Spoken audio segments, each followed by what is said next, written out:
your host for today, and we're going to be playing some more Nier Automata today. But, more importantly for me personally, and for a few people who might be in the audience today, I am also going to be talking quite a lot, most likely, about the shiny new rules that came out for LT LARP system. If you don't, gotta be honest, guys, this is going to be quite a LARP heavy episode, and give you this warning right at the start of the stream.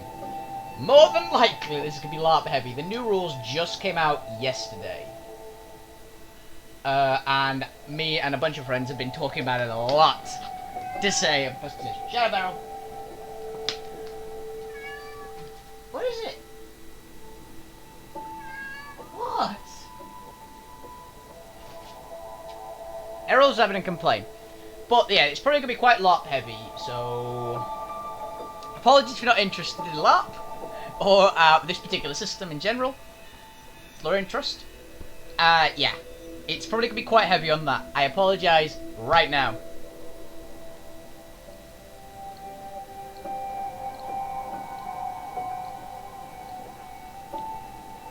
I'll still be doing Nier stuff in the game. I'll still be playing. In fact, I'm actually going to start up because normally I'd have this chat beforehand, but I've got a feeling this will take most of the stream.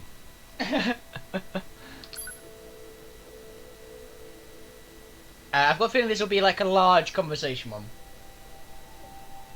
So, yeah. Right. So, there's a lot of cool stuff in the new rules, right? So, one of the big ones I'm happy about, they changed... I think every lore sheet has at least something changed on it. Which I really like. I have a huge amount of approval for changing things on the lore sheets. Even if it's only minor stuff, I'm a big fan of... As I keep saying before, I'm a fan of change for the sake of change. A lot of the time. And I think nearly every change they've made is good. In case I criticize anything later, I do love the new rules. I absolutely fucking adore the new rules. And I love that they've said it's a living rulebook and it's going to be changed as and when it needs to be.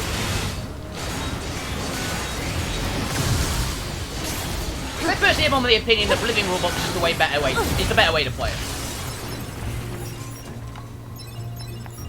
Because it means they can catch problems a lot easier than normal. And they can do stuff.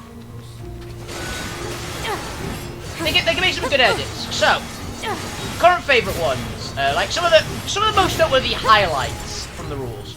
They made corruption a baseline. I fucking love that. Corruption has always been pretty much my favourite spell list. It's the it's supposed to be the undead healing spell list, but it really ended up a lot of the time being like a combat, like a close quarters kind of spell list, essentially.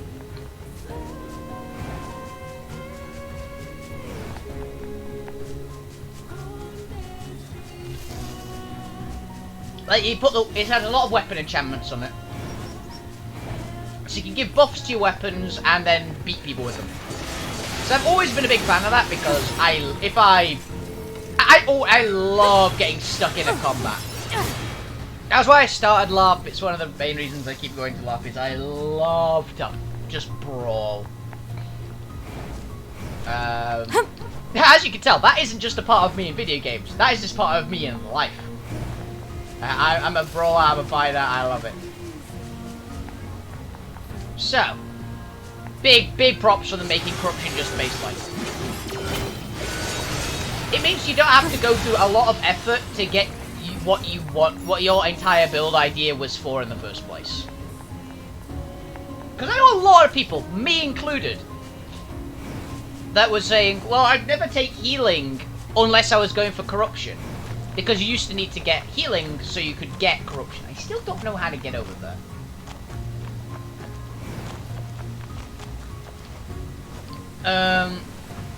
Yeah.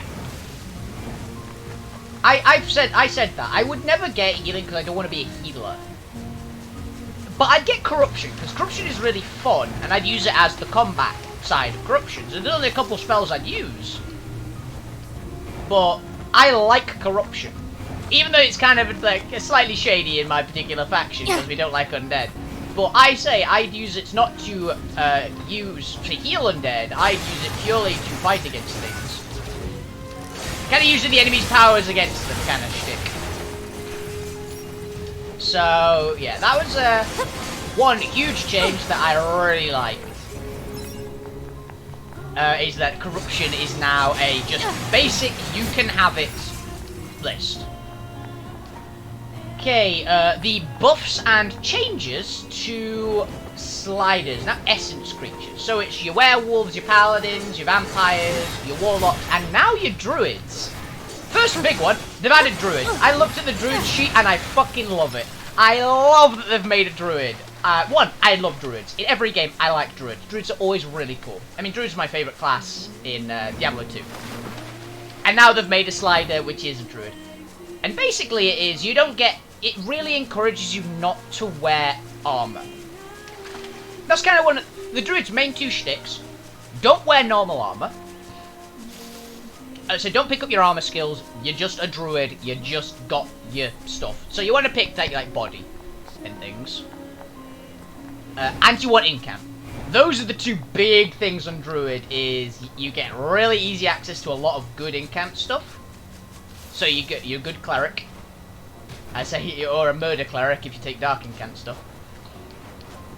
And you have a good amount of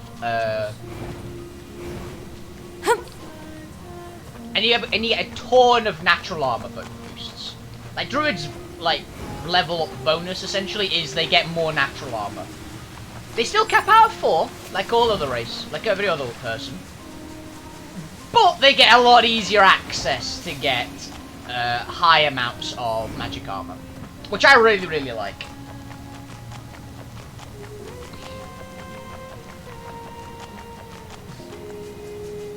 And cool enough, they get natural claws.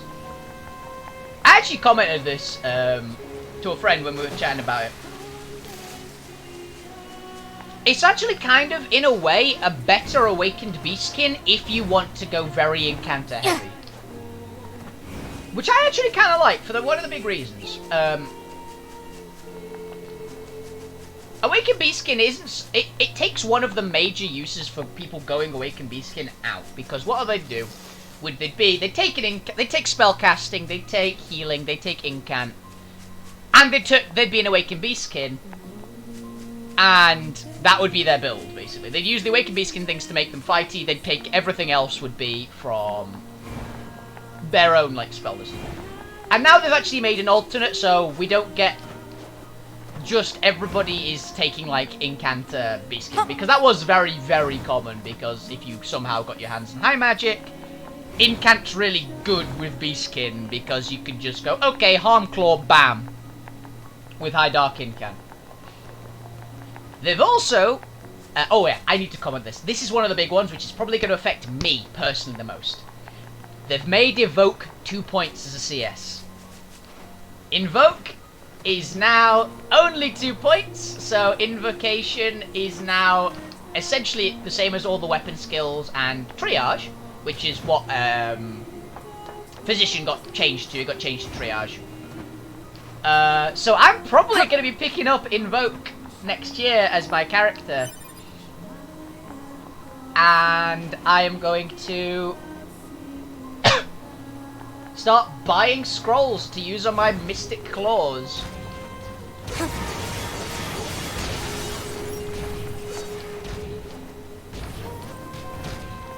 Which I really like. I absolutely love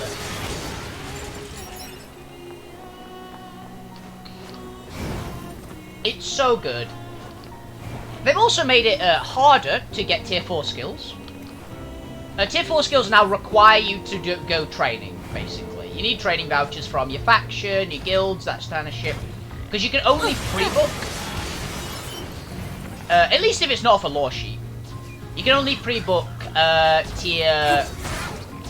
You can only get tier 4 skills now, including restricted as it used to be, with the appropriate training vouchers. Up to tier 3 you can still get just outright. which is all your basics. Your big, nice skills, those are going to require you to actually put in some effort now. So, I approve. Overall, I like it. I know I had a lot of time to think about it. Overall, I like it.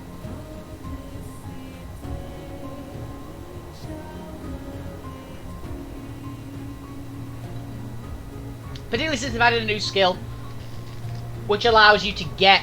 there's a new tier 5 skill which allows you to make training vouchers. Up to tier 4 restricteds. So, overall, yeah, I'm okay with it. There's gonna be ways to get things. One of the big ones for me, though. Huge props to LT for doing this, because I think they realised that everyone hated the plot that was going on for it. You, as an awakened, so what I am an awakened beastkin at Barp. You can basically make other awakens just using your own ability. You don't need any special skills to do it. You don't need the awakening stone. You can just do it. I can just walk up to someone, go, do you want to be an awakened beastkin? They can say yes, and I can just do it. I can just claw the shit out of them in a little 10-minute little thing. Then walk down to guard. The rules, for anyone who doesn't know. The game's control place, and just go, I've turned this person to awakened beastkin, here's my card, here's their card, go. And it just does it. It's so fucking nice. Because it was so annoying to try and make awakened. I used to be the warden of the awakened beast in stone. And I stopped doing my job because it was such a pain in the ass to find this teleporting magic rock that's running around like a 2-mile field. It's going to be somewhere. Access point repairs complete. There's like 3,000 people in this field. And I have to find the one that has the rock. And it could be anyone. And they might not want it to be found. So, huge props to LT for just going, yeah, nobody likes this, let's just fix it.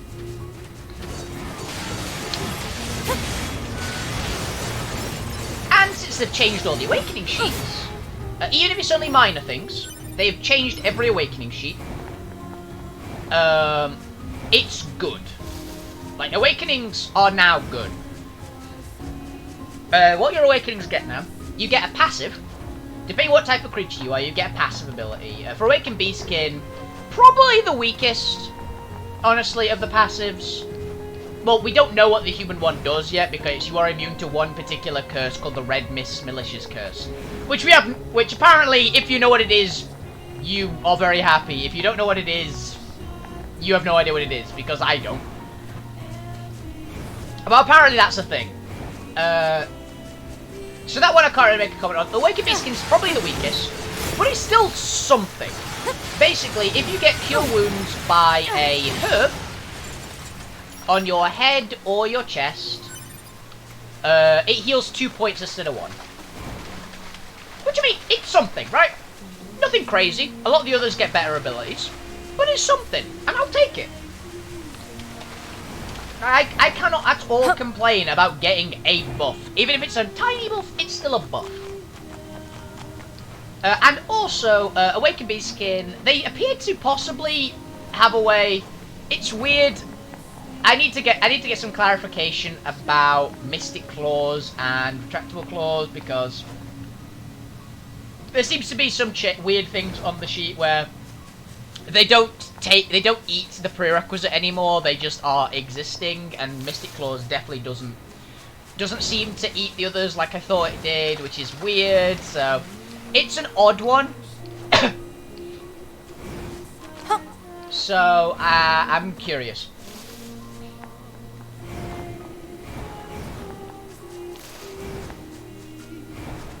So yeah, there's that.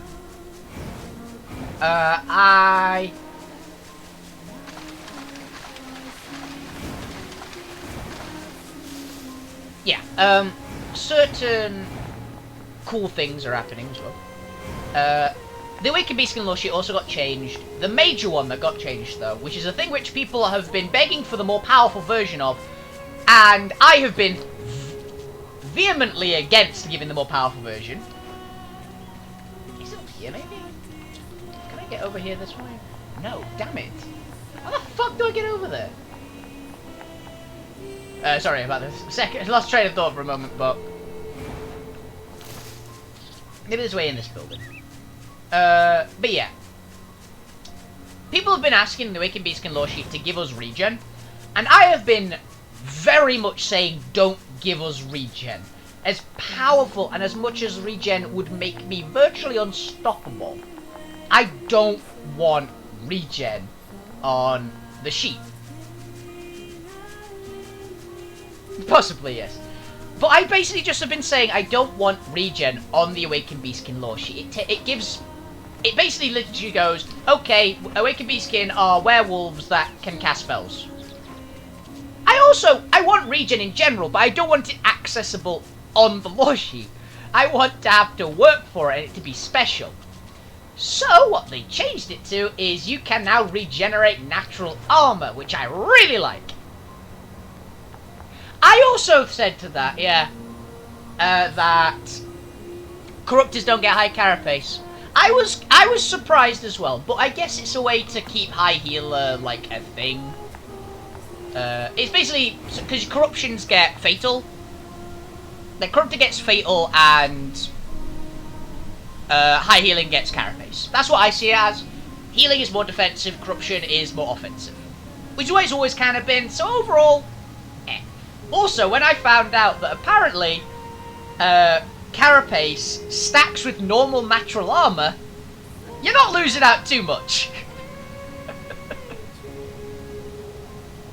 So if you're a beastkin, if you're an Awakened Beastkin with 2 natural armor, you can just be a corruptor, carapace yourself, and you have 3 natural armor now. That's really cool. I really approve of that. If you're a high healer, or you can get a high healer, you can have 4 points of natural armor. I love that they're making natural armor more of a thing. I love it. Also, werewolves can get natural armor now. It's terrifying.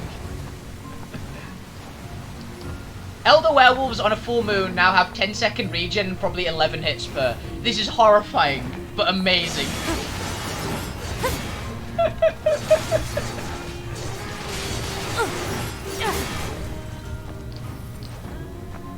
Yeah, I don't want to fight elder werewolves anymore. I'm happy to take my equivalent of like a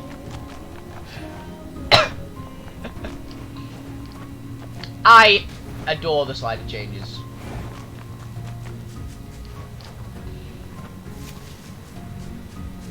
But yes, the Awakened Beastkin. Yeah, we get that, which regenerating natural armor I like. I genuinely go, this is how it should be done. Regenerating armor is good. It's basically a way to stop Awakened Beastkin just being a healer deficit, essentially. It's a change that I really like and think they did a very good job. It's a lot of points to get it, don't get me wrong. It's cheaper than it was to get natural armor now. But, and there's a way to get it regen, which I think makes it more expensive overall, but it's better if you get the max. So, fuck yeah, it's great.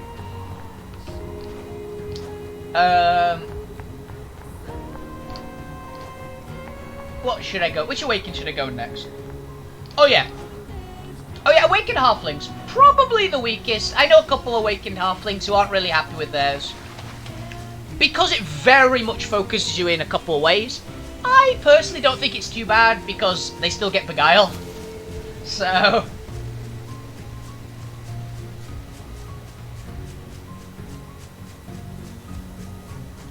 overall, not too bad. Their passive ability essentially just like stacks a couple of skills into one. Basically, Awakened Halflings are really good at mugging people and really good at not getting mugged. It's basically what the Halfling stuff is, so... yeah. It's very fitting. They have like a weird bundle of skills. They're not built for combat. They are built for being kind of sneaky. Which I guess, probably that's what you want as a Halfling. I don't really know. have never had even the slightest inclination to be a halfling. So, yeah, I can't really make a comment on it. It's a lot of skills which I never had a intention to get, but seem really good in their own way. Also, they have a weird ability called Venom Resistance, which means that they can basically ignore special requirements for poisons to be cured or something like that. It's a really weird ability, but I kind of love it.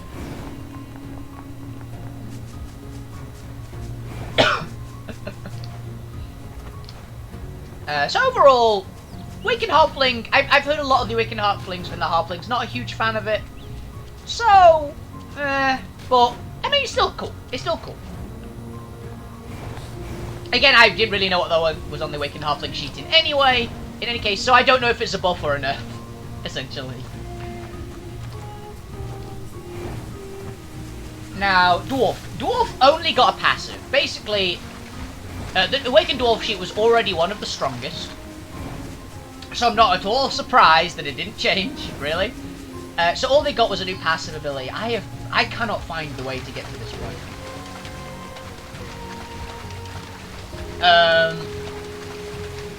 Awakened Dwarf basically got, they can, once per 10 minutes, resist an ordinary strike down or an ordinary crush. They can never resist earth strike down or earth crush. With that being enchanted damage anyway, but I guess it's just a clarification in case you somehow got a way to be immune to enchanted damage.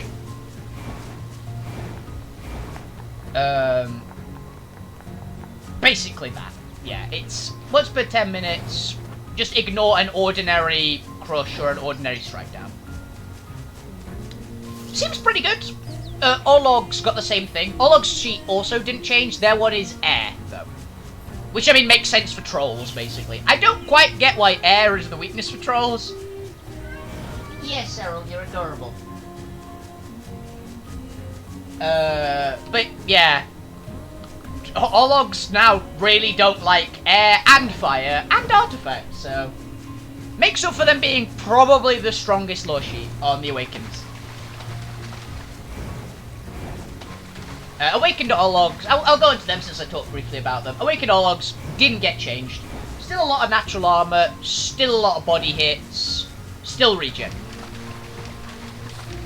That's what they are. That's exactly what you would expect them to have. They were probably the strongest of the Awakened lore sheets to begin with. Arguably with elves. So they didn't really need changing. They got passive, so they got a tiny buff, but... I mean, it's another fitting one. They're big, they're hard.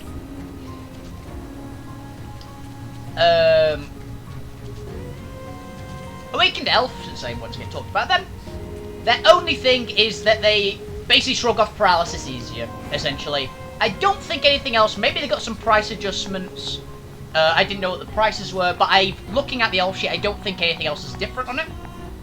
I think they may have gotten some price adjustments to their sheet in general. They're just mega spellcasters. That's always what Awakened Elf has just been. So, yeah.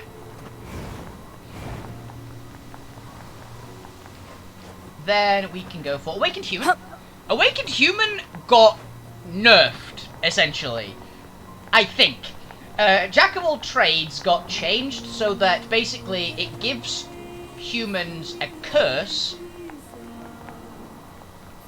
when they pick up a tier 5 that needs to be removed in a year, otherwise they just lose the tier 5 and the curse.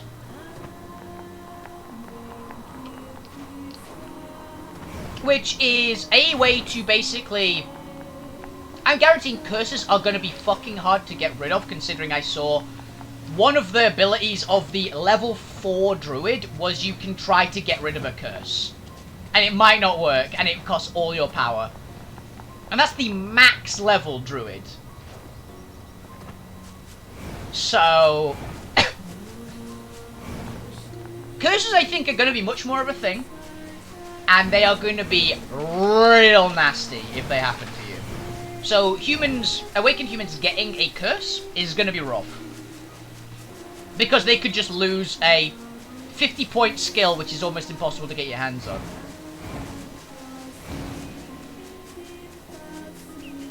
So there's that. It's an interesting one. I'm curious as how it's going to play out, essentially.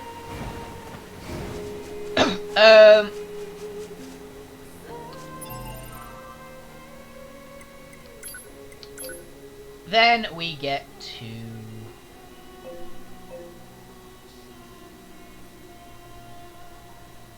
That might do it.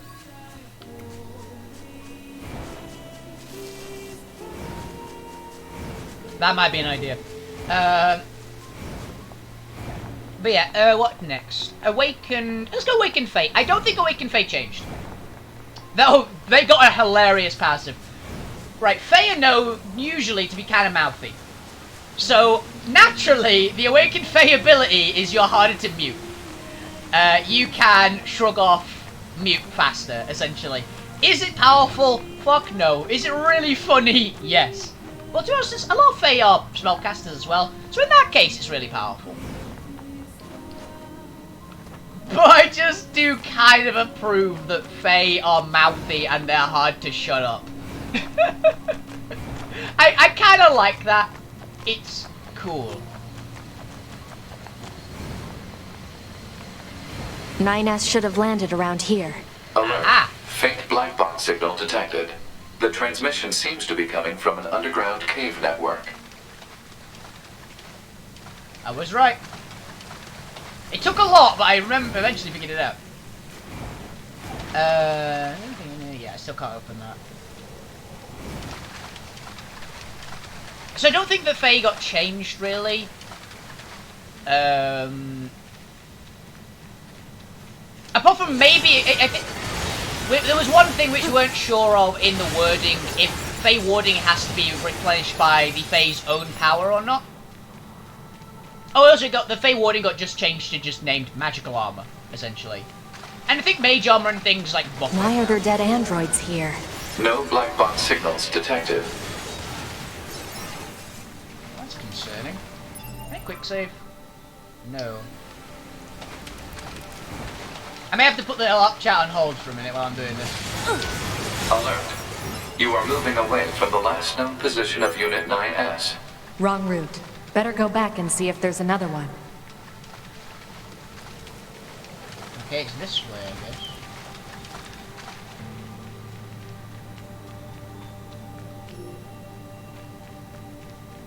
Would 9S have made it this far inside? Alert. Possible enemy ambush ahead. Don't care.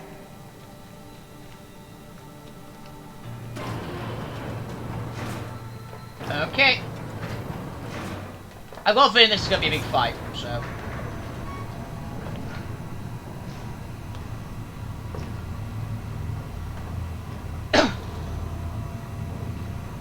I'll get back to the LT talk in a minute, guys, but I think this might be a story. This is going to be story points.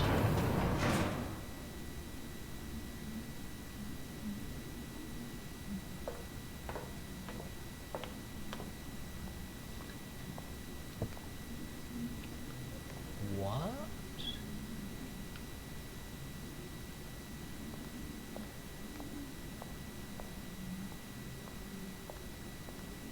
Oh, cussing walk. Yeah, we'll get back into a minute, guys.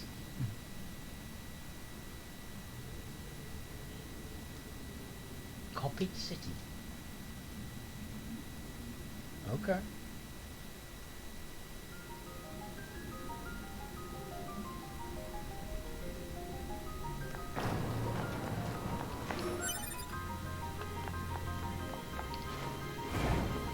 Yeah. What is this? Analysis. This area is composed of crystallized silicon and carbon. Further details unknown. Who built it? Unknown. A hijack boost? What the fuck is that?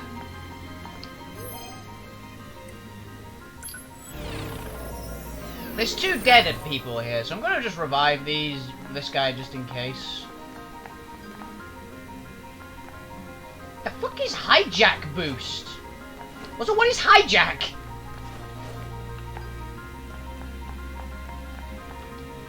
Can I get on this? Yes, I can.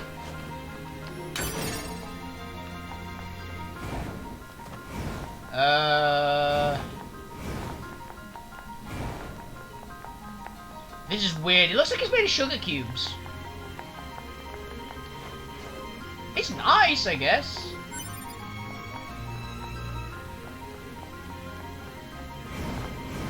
It looks like, you know those, like, resin cities you can see in places? There's a lot of dead androids here.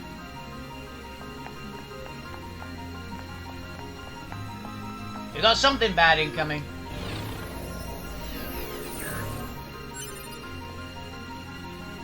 Aww. That's kind of sweet, I think. I mean, if it would be way sweeter if they weren't dead, but... What's with the corpses? It is unlikely the Yorha units came this far on their own. Hypothesis. The enemy must have placed them here deliberately.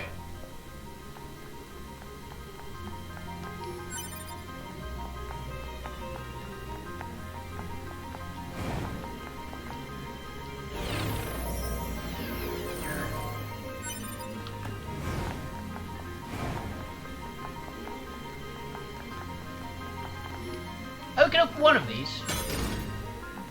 Large recovery.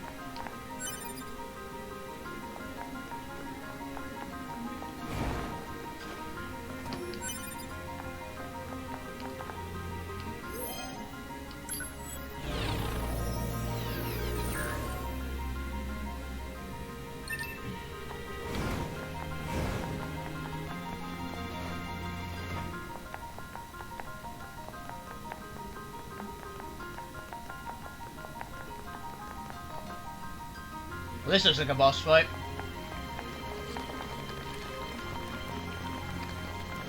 I think I was right. It's some sort of colossus, I'm guessing? By the little cubes running towards something, it's going to turn into some giant golem.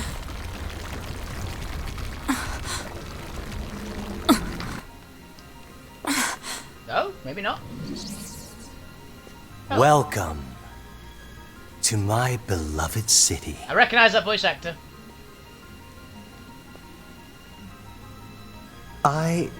We machine life forms, I suppose, have a keen interest in humanity, love, family, religion, war. The more human records I unearth, the more charmed I am by their complexity. This city is one of many areas I created out of a desire to understand, to know humans. It's grand, don't you think? Almost spiritual. And yet it's currently nothing more than an android graveyard. I seek to learn and adopt all facets of humanity. Some desired love, others family. Only then did I realize the truth. The core of humanity is conflict. They fight, You gonna help? steal, kill. This is humanity in its purest form. You know nothing about humanity. Have I offended you, This little is android? way too easy for the Did I amount of speak bodies. ill of your beloved humans? Ow. The truth can be so painful. I strive to attain nothing less than the essence of humanity itself. We machines exist in a connected network. We are immortal, invincible. And yet, within all those infinite bits of data, there exists not even the merest flicker of being, of life. Death, even the concept of death, has no meaning to us.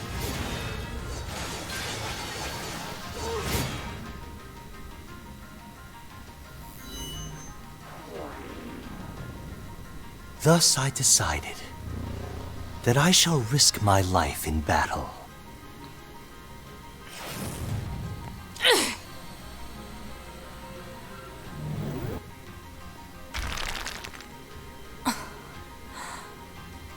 I have severed my connection to the network. Now, let us embrace death. Oh, is this guy Raiden? In Metal Gear? Now he's gonna be nasty.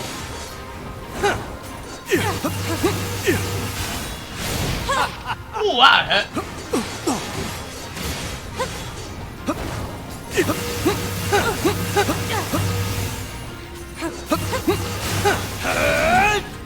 There you go.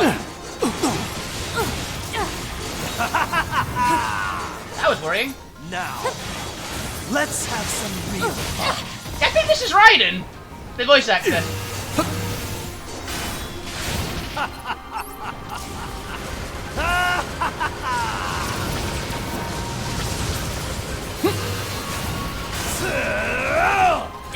I don't have time for you. I need to find 9S.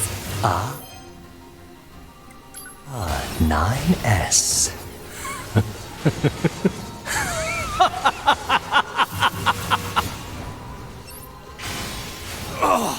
Oh, broke his guard.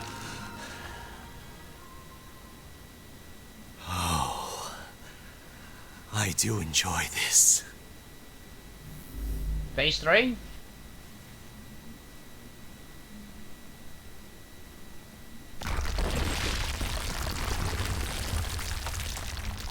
Well, we found him. 9S! That's bad. That's very bad. Very bad. That's dark. I prepared this just for you. I mean, after all, we all need something to fight for, don't we? He's gonna rip his head off. You son of a... I'll kill you! Yes! That's it. That's the feeling. Pure hate! Guy's got a sweet evil laugh. Give him credit. Come to me! We're not pissed off, aren't we?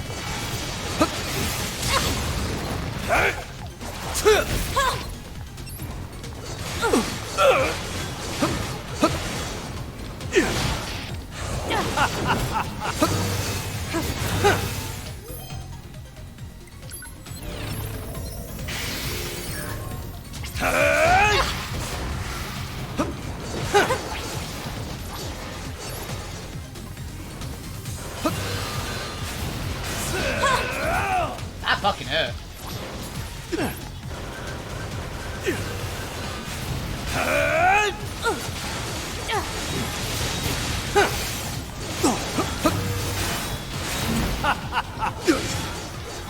He just shredded my companion. That's gotta hurt. Is this death? Get over, I'm sure they're gonna try and kill you. You may not die, but it's So dark. certainly not good. So cool. It's weird that these guys bleed. They are like robot-made androids, though. So 9S! oh, he fell down. Is that good or bad? Those who love humans achievement. Go on, 9S. Don't be dead. 9S. To be. Come on. Let's go home. No.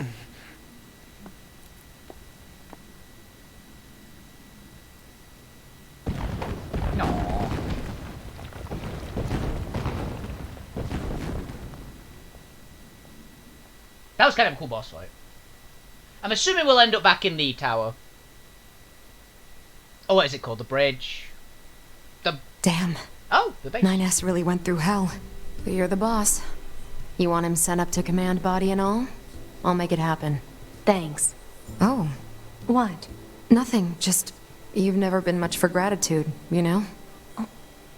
Not that I mind or anything. Oh, I also have a message for you. Command needs you to contact them ASAP. Okay. Got it. That's gonna be another, like, phase change thing. Okay. This is 2B. Patch me through to the commander. Oh, hey, 2B. Roger that. Give me just a second here.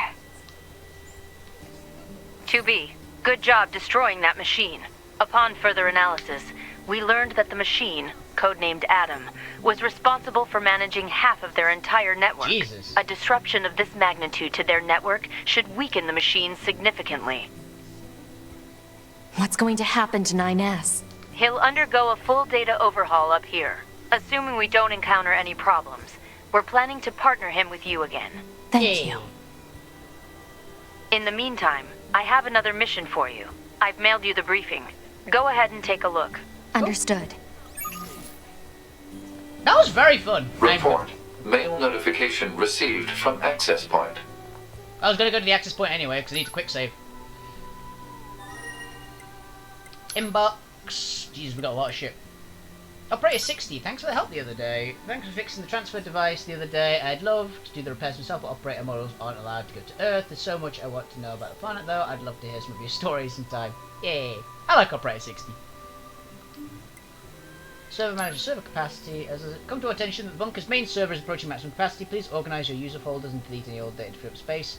Usually the memory members have saved large music files and entertainment videos that appear to be mission critical. Their data transferred to local storage at once.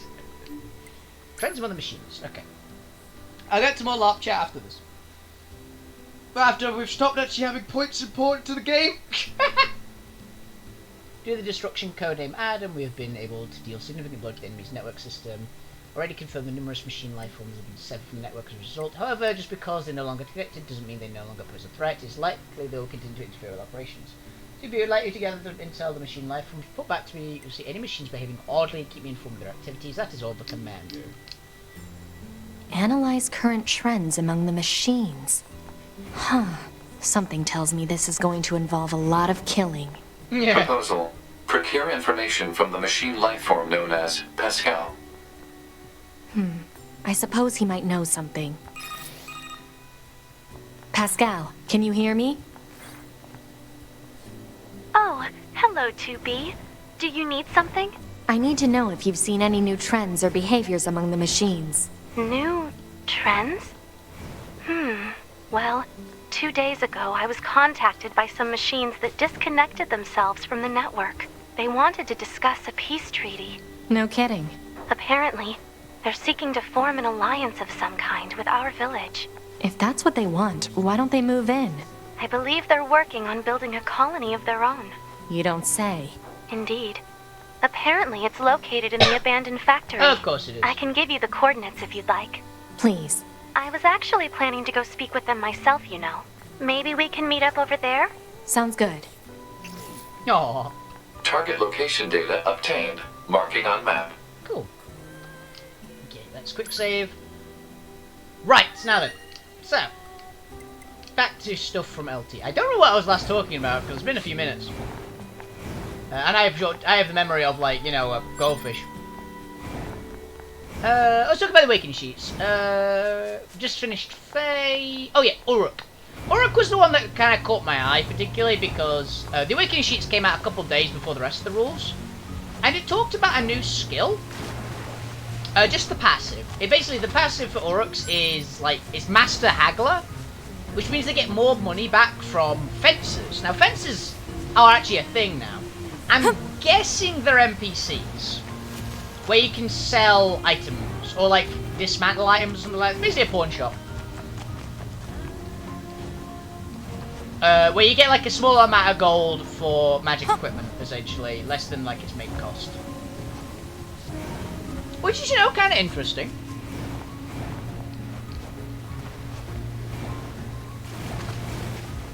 And then you can basically just sell off items without it going through, like, all the player stuff. So it was kind of cool. It's also a way that you don't have to be really, really, really good at haggling to get gold back, I guess, from having magic items. It was kind of neat. And basically, awakened Uruks get more money back from it. So yeah, I thought it was kind of cool. Now, yeah, that was pretty sweet. I don't think anything else in Awakened Uruk sheet got changed. It's still you're big, you're stumpy, you're hard to kill, as per the usual for Awakened Uruks. My group's Awakened Uruk is gonna be very happy to get his new stuff to play with. Now then, let's talk about some spell lists. I can't remember everything on every spell list. So I'll go through the big, like, key points that I noticed. One of the big ones for me was Distract no longer exists. Distract is no longer a thing. It was basically confusion before, to be honest. And they even had the same damn immunity. But it's now just isn't a thing. None of the spell sheets have it anymore. None of the... There is no immunity for it anymore. It is now, instead of immune to distract confusion, it's immune to befriend and confusion. So I actually gained an immunity, hilariously enough.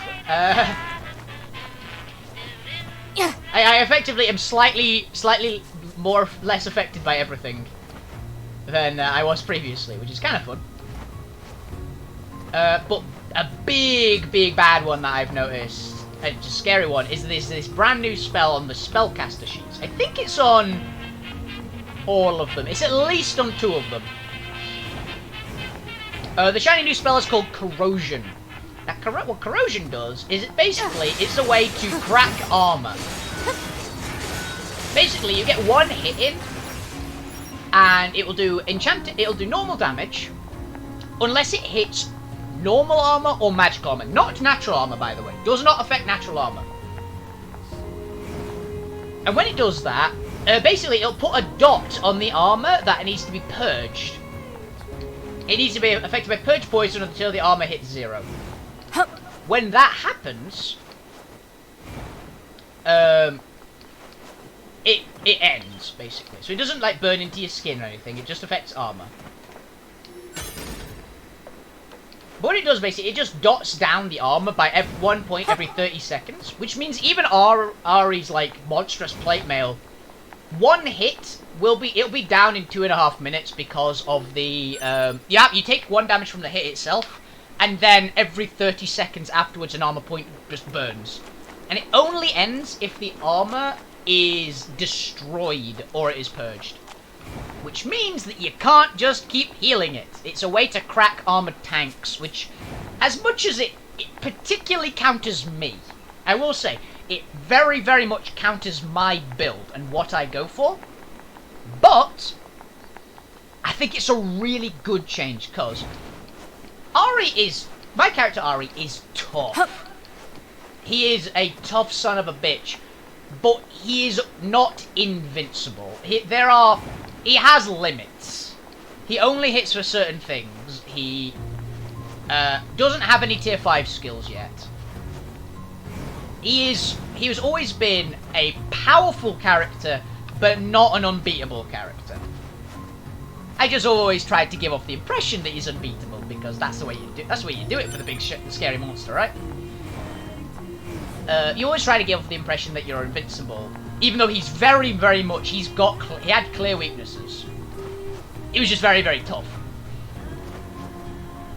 Then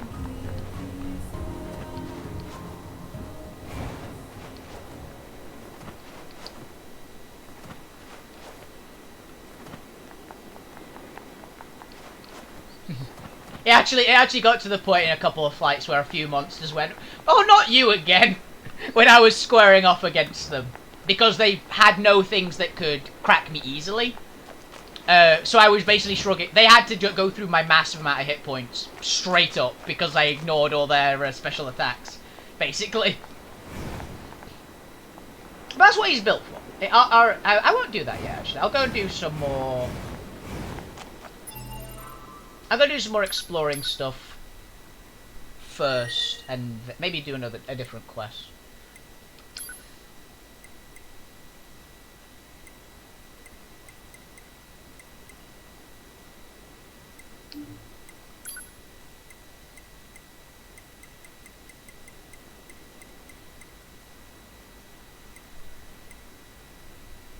Oh shit, can we not do these?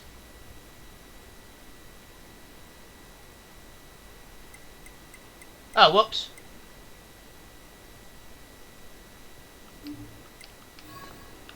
We have apparently missed some quests, unfortunately.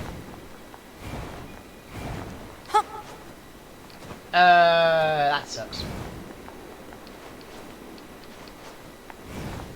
I didn't realise that locked off a few quests. That's unfortunate. But yes, essentially,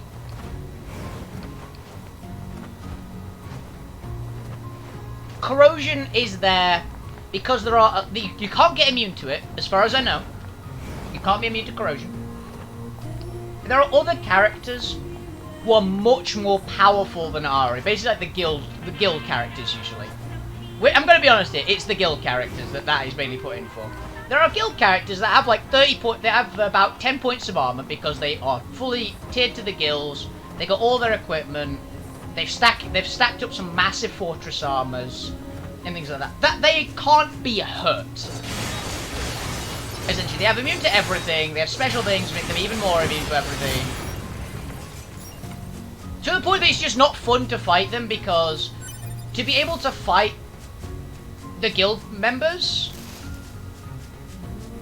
essentially the big guildies, they had to be invincible from the point of view of the normal players, basically.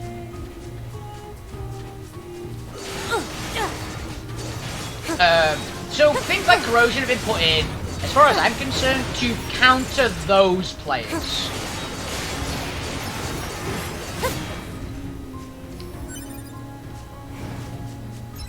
Like the big high-ups in the Armourers Guilds, the big, like the Master Mages, that kind of stuff. That can literally shrug off everything.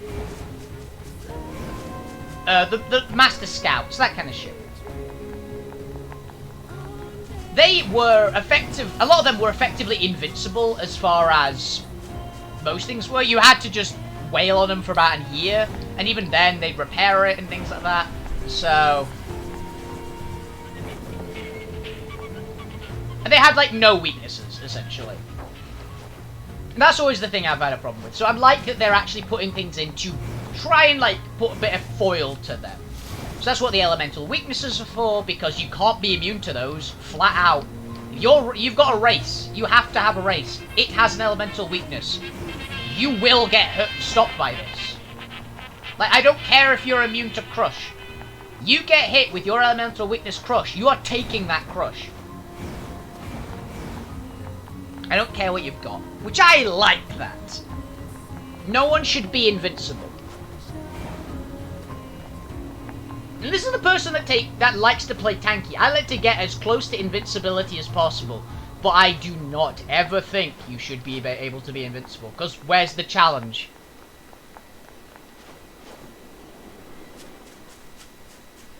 If you're invincible, where's the fun of combat? It's the anime trope, I know, but I mean, it works.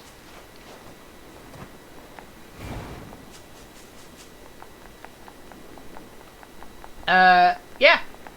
So there's that. We then have... oh, yeah. My new favourite rule in the entire thing is a new spell they added in. Tier 3 Light Incantation. Smite. It's just called Smite. It's basically Fatal that works on undead. Only undead, bear in mind. And I just love it. I absolutely adore it. Nothing... there is so far not an immunity to it. So you can... the immunity to it is be living. Is be living or be magical. There is no bet. There is that the unlivings. One of the big unliving things they had was that you basically ignored a lot of the really nasty stuff. Like you ignore decay, you ignore fatal, and things like that. Those are two of the nastiest hits in the entire system. And you could get magic resistance, which gives you damage reduction to harm and mage bolt, which are the other two biggest, baddest normal hits in the system. Now, a new challenger has entered the arena, and it's called Smite, and I'm looking forward to it. It's also one of the big reasons why I've been going, I might pick up Invoke. Because I imagine Smite Scrolls... but immediately, Smite Scrolls is going to be very expensive because it's a shiny new toy that people want to play with. I imagine for a lot of people, they won't be as expensive as a Fatal Scroll. Also, I can have Fatal Scrolls. And Harm Scrolls and things like that. So Smite is now a get fucked undead ability, and I love it. It also means that I'll essentially, as Ari, because I have now Mystic Claws, which allows me to put my effects on my claws, I can one punch undead. Smite! I know it's with the claws, but I always like to imagine it. I never actually would punch them with my claws, don't worry. But it's the big smite to the gut with the talons, and it's going to be fun.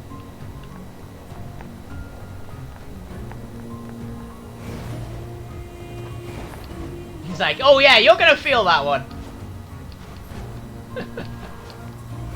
I really like it. It's such a cool ability. It's like a nastier fatal, but specifically for unliving. So I think it only works on living. It doesn't work on magical patterns, and it doesn't work on living patterns. It definitely doesn't work on living patterns. It just counts as enchanted damage for those. Which I love it! I love it as a concept!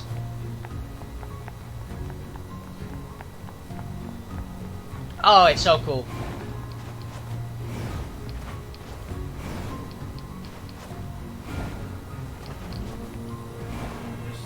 But yeah, we found that out. And it also means, more importantly, the effect Embody Unliving, which was a very popular thing in the people who had it. Basically, it gave you all the upsides for being unliving with essentially none of the downsides.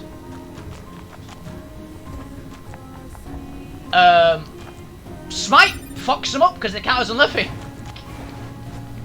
For the purposes of Smite, they are unliving. So yeah, you can be smote as living if you have a unliving possession or a embody unliving on, which is very fun. And also, unliving, I think, generally, unliving got a massive nerf. I think they're the only ones that got nerfed, like hard nerf. Because I believe their lore sheet used to have hardened body on it. Correct me if I'm wrong, because I never had the unliving lore sheet. I never had a look at the unliving lore sheet, really. But I heard from somebody that used to have hardened body on it. They had hardened body, and now it doesn't have hardened body. Vampires have hardened body, but they're a greater unliving, and it's only at night. And it's like, yeah, it's a vampire at night. They're freaking scary at night. They're not that bad during the day. They're actually not that scary at all. And all their special stuff happens at night, pretty much. Well, no. Tier 3 and above vampires, I believe, are still scary during the day. But they're not as scary. Partially because they cap out a Dismiss Control 18, even for an ancient vampire, which is kind of funny. Which I never realised. I knew they got a bigger Dismiss Control rank at night. Didn't realise it was quite that extreme, because an ancient vampire can go to 68 at night, and a ancient vampire during the day is 18 at max. So that's a big boost.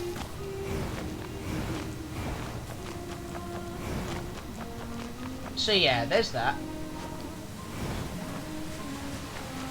Yeah, vampires are pretty cool. I like their abilities. I'm never going to be a vampire. I've never really liked vampires in the aspect of... There's a few vampires in anime I really like. Usually, I'm not a huge fan of vampires. Of the sliders that interest me, they're the only ones that literally don't interest me at all. I can't ever imagine playing a vampire. The other 4 sliders I can imagine playing at some point. I can imagine playing a warlock with a couple characters I've got in the works. I can imagine playing a warlock. In a few, my next character, I've basically had to promise to a friend of mine I will play a werewolf. Also, I love werewolves. So, yeah. I adore werewolves in general. They're my second favourite mythological creature. Are werewolves, right after dragons. No surprise that werewolves are one of my favourite creatures in mythology and like lore and stuff. But wolves are only my second favourite after dragons. I love my dragons. Then we get to Druids, the new druid looks fun. It really does. I've said I love druids. Generally, I love the idea of nature magic, which is essentially what the druids are supposed to be like. They're like incant without the incant, without the ancestor part of incant.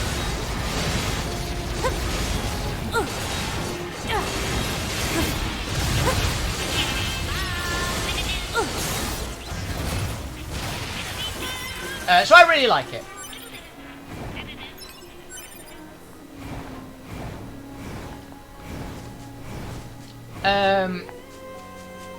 And paladins, I like paladins. They're the more ancestry focused ones, but I've got ideas of how I can play as a paladin, which I'm not sure if you have to dedicate yourself to an ancestor as a paladin, or if you can be like the paladin of an ideal or something like that. Because if you can be in, I have to talk to my paladin friends more about that, because I know a lot of paladins. I have to talk about that just as a concept to understand it. As an out-of-character conversation, basically. Because I think playing a paladin essentially of Valor would be kind of fun. So, basically like playing Imperius-y style, so very like battle-y, very much honourable combat kind of style things. But it would be fun. Paladin got changed, I'd say more than nerfed or buffed. I don't know what their what the exact tiers looked like on a lot of their stuff. Though I think the big bad paladin upgrade, damage reduction all, that one I believe is higher tier than it used to be.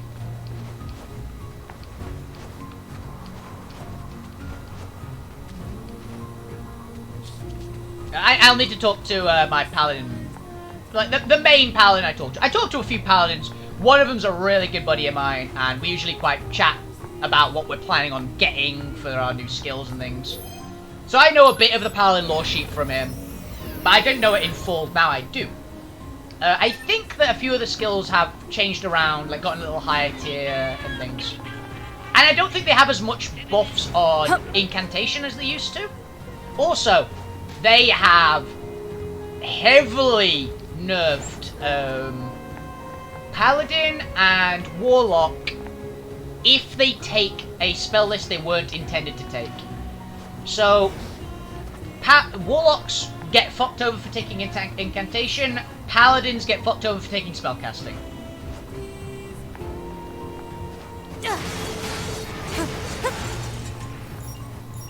Which I think is very, very fair.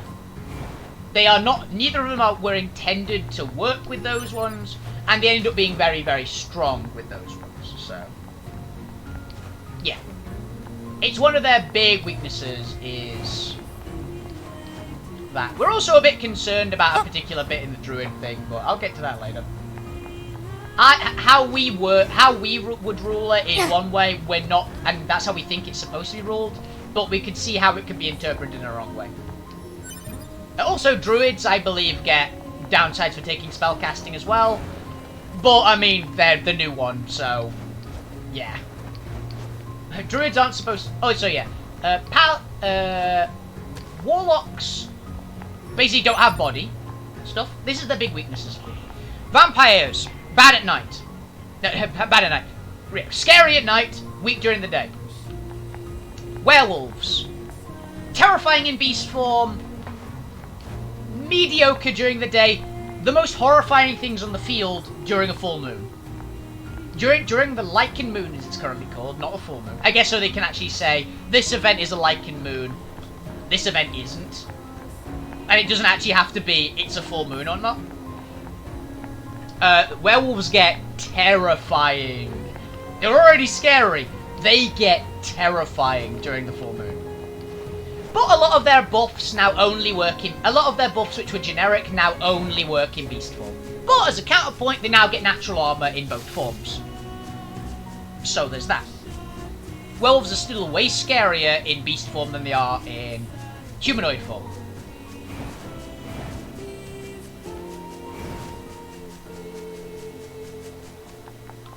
So yeah, it's cool. Then we have paladins. Don't like spellcasting, and I believe they still have to be healed by specific things. They're hard to heal. Yeah, they're immune to normal healing. They have to be healed by incanters, basically. And they have a ton of armor. Druids are really bad with armor, but they get natural armor to compensate. Druids, on the whole, seem really strong. Just generally. Druids seem very strong. But a lot of their upgrades as well are not combat focused. Like a lot of their... I've got to be honest. A lot of their buffs are very combat focused. But quite a bit of their stuff as well isn't combat-y. And they have a lot of roleplay modes. Which, you know, I like.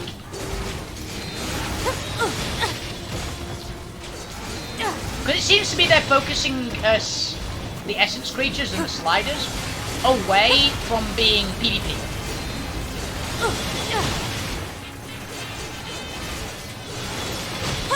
They're focusing them much more on just, it's a thing you can do. Rather than you have to play the PvP game or you're at a disadvantage.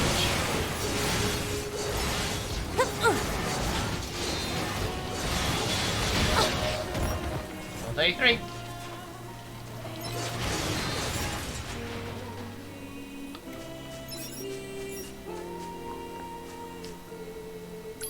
That was always what sliders were. They were the PvP. They were the main PvP game. But as people are realizing, like, as newer players are coming in, they don't want a PvP, but they want to be a vampire, warlock, werewolf, druid, paladin. They want to be something like that, but they don't want a PvP because they don't like PvP. Because PvP... Because murdery PvP... A lot of people don't find it fun. I don't find it fun. I don't like getting other people upset because they're like 7-year character they've built and gotten really into got knifed in the dark because they were a paladin and some warlock wanted to eat them. I do say, PvP should always be a thing. It should always be a thing in the system. But it should be limited. It shouldn't force a lot of things to do it. And it seems that they've done, like, there's this new thing called pariahs, which are basically like lone sliders. They don't have, like, their group, so they can't tier up in the normal ways of the roleplay, like in the where packs you can like tier up the bigger ones can tier up the lower ones, that kind of stuff. Then there's pariahs, which we're gauging can just eat people. They're the PvPers, basically. They're the ones that can't tier up normally, so they're going to need to eat people to get their essence and become more powerful. Which means that if you go for the really heavy focus on the PvP, unless you're a PvP focus like group,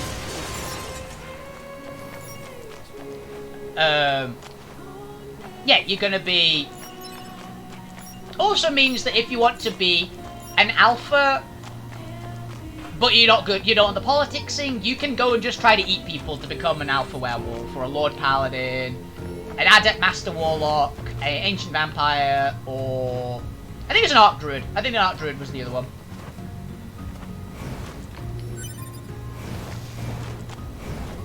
So yeah, it's cool. I like what they've changed with the sliders. Spell lists, I love the spell lists. I do like what they did with the spellcasting. Used to have an ability called Weapon of Flame, which used to be you have 10 minutes. It was a tier 3 spell. You can have 10 minutes, weapon is fire. Now, it's a until dawn, basically, until the next day for basically 24 hours, your weapon strikes for one of the 4 elemental damage types. So, earth, fire, water, air. It hits one of them for a day. That is really good. That is much better, because I very rarely did I see people use Weapon of Flame. Unless you were specifically like an enchanter. That's the only time I ever saw Weapon of Flame used was, you're a big stompy enchanter, these things can't be hurt for normal, I don't want to spend it on other shit, I'm gonna have 10 minutes of this, my two-handed weapon is now flame. That's the only time I saw it, like, they're particularly weak to flame. It's really good. It's a really good change. The elemental damage types are way more important now. So spellcasting got that as a huge buff. There's counterpoint, enchanters lost Weapon of Cold at level 2, but enchanters are already really good, so it's fine. They got corrosion. They'll be fine. They'll live with it.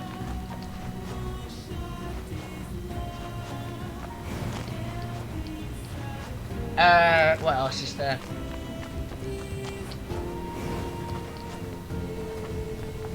What other good changes have they made? Oh yeah, natural claws, strike for natural. I really wish they put it in more places than just the claw competency in players section. Because that's the only place I could find it. Because I was just looking through just to see if they changed anything, and it said, oh yeah, weapon claws hit for normal. Natural claws hit for natural. And I was like, wait, what? Why is this not on every lore sheet that has natural claws? Can we please have this be a thing that people know? So I don't have to specifically go, rule like 57, paragraph 6 of the rulebook. It says in this one place, yes, natural claws do natural damage. Natural is just normal plus, basically. It's like silver. It just, sometimes natural works on things. Literally all it is. Like, sometimes natural will have a good effect. They also did one cool thing. Bane, I've always had a mixed relationship with Bane. Mainly because it's my name, so by default, it's my favourite damage type.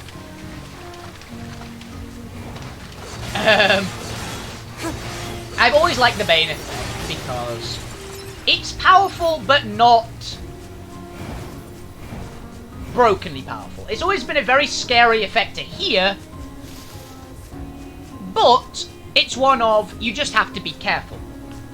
Bane got a lot scarier. Bane ignores armor now. Bane just cuts right through armor, goes right for the hit points, and if you're the appropriate race, it will drop you. It will -1 that location. It is specific. It's specific harm, basically. It's specific harm that if you are the race, you can't be immune to it. Bane is now really scary, so living Bane suddenly became a lot more dangerous. It was already fucking dangerous, but it's really dangerous now. Which also means that it actually is another nerf for me, because one of the things that I used to do, I used to be one of my faction's anti-Bane creatures, essentially. Because Bane used to bounce off armor. If it hits body, you're fucked.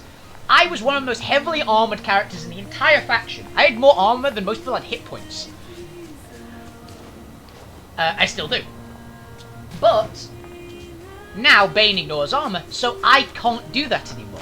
Which I think, overall, it's a good change. If they're hitting with Living Bane or Beastskin Bane, or Awakened Beastskin Bane, I guess, which would technically be a thing, I can't just charge them. I have to actually back off because I can't parry it. It will drop me. It will like cut that hit will cut my arm off. Which I like. I like getting nerfs in the way that doesn't make me feel weaker. I love that. It feels like I just have to keep my eye out for this. I have to play more carefully. I like that. It's so nice. It's so fun. I like it. I like it a lot. What other things have they done which are big changes that I like? Got corrosion. Oh yes, this was a weird one. This is how I read it. I'm not sure if this is correct or not. If you have a skill, say, my skill, Strike for Through. I have Strike for Through, right? Which is, I can, with any weapon I pick up, just go for, you can go, whatever that weapon does through. I think they've changed it so you no longer do that with Artifact. Artifact, I think, now, is you do Artifact. Artifact, I can't do I think, how I read it, could be wrong here. If anyone can find the thing that interprets it as, no, I'm reading this wrong, then yeah. But how I read it is Artifact is just Artifact. Whatever Artifact effect the weapon has, say, a weapon has artifact, say if the weapon itself has artifact through, then yes, that weapon does artifact through. The player with through can't use an artifact weapon and then go artifact through. Now though, that's how I believe, that's how I read it. I could be wrong, but that is how I read it.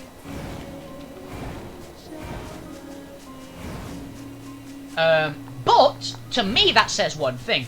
Artifact weapons are scary in the fact that it's artifact, you can't be resistant to artifact. That's it. But where artifact, insert other keyword, that's when artifact gets nasty. So artifact crush, artifact through, because it breaks through, immune to through. And it breaches. So what I'm guessing is that the artifact weapons are all very specific items. Like Thor's hammer is an artifact weapon. The Hornblade, Excalibur, all that kind of stuff. Those are artifact weapons. The Green Knight's axe. These weapons are the artifact weapons. They are the big, bad, shiny, scary thing the faction has. There's one of them per faction, pretty much. They're one of the iconic items of that faction. So, they should be scary.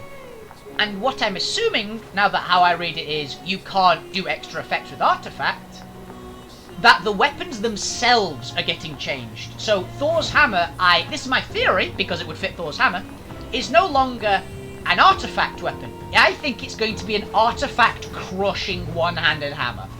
That would be terrifying to see in battle. It's no longer, oh, that guy's got Thor's hammer, so he's just like kind of scary because he can just hit us and it will affect us. No, if it's artifact crush, then the person with Thor's hammer can charge in.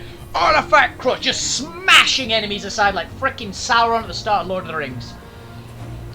That's what I want it to be. I want it to be that. Please, can we have the artifact weapons be scary? Have some really crazy effects. So then you're wielding them and you feel that power that you should get when wielding like Thor's hammer or Excalibur or something like that. I want that to be the thing. I really hope it is.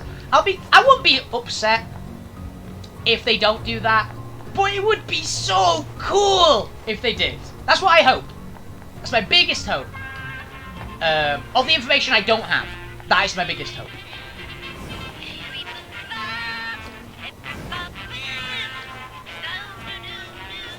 Then we get,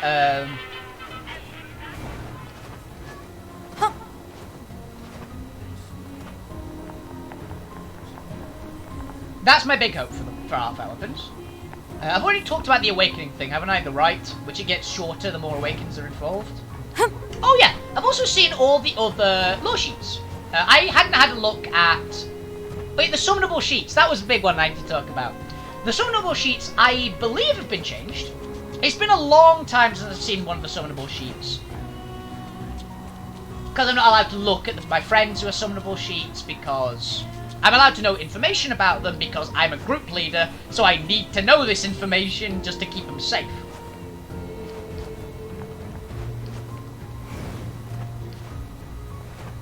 I've also forgotten a lot of that information. Because it's been like over a year and I can't remember a few bits and bobs. But the big thing is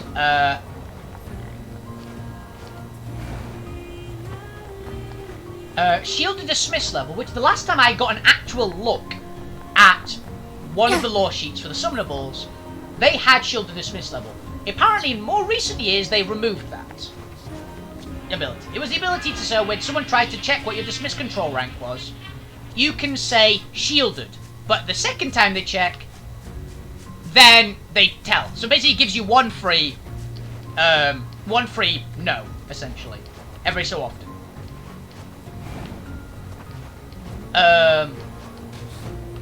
They have now put that on again. Every single summonable lore sheet. All the summonable lore sheets now have shield dismiss rank, which I love. I am very happy because I was like, well, that kind of sucks, isn't it? The summonables are really vulnerable now. Why would you ever want to become a summonable other than just the coolness?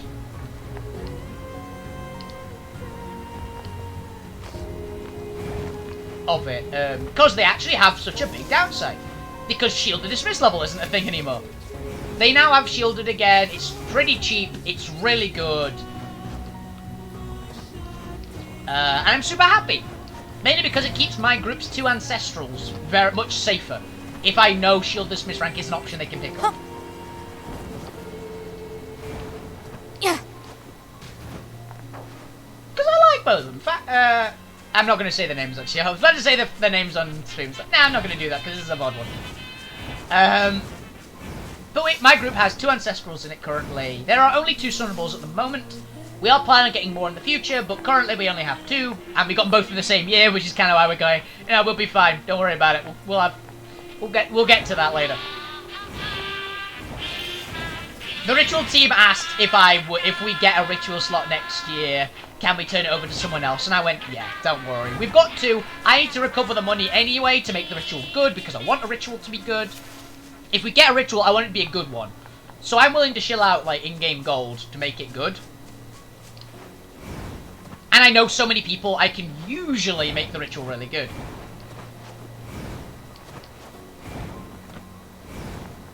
So, yeah. I'm also going to be having to get some new merchant network set up for my group because I need scrolls now. I'm going to probably be needing scrolls. So I can one punch out undead.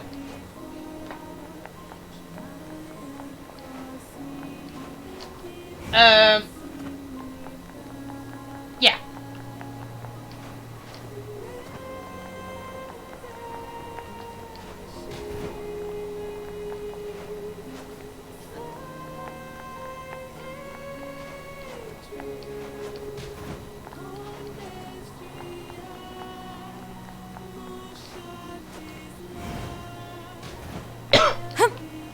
So it's super cool. What else we got? It also means I can have, like, weapon of flame, weapon of air, weapon of earth and things. I think in New Evoke, now that it's 2 points and I can actually fit it in my bloody build, I'm looking forward to it. It's gonna be good.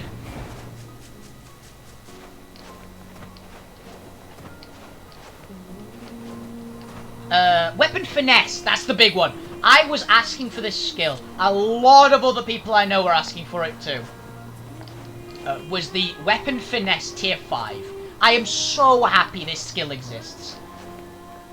I can't say how much I am so happy that weapon finesse exists. Thank you, I know, Hulaga. I believe you were one of the other advocates for that particular skill. I'm so happy that it's real. It feels so good. I know it should be a tier 5. I've said this for a second. It should be a tier 5. It's fucking powerful. And the fact that it is a tier 5 just makes me feel so warm and fuzzy inside.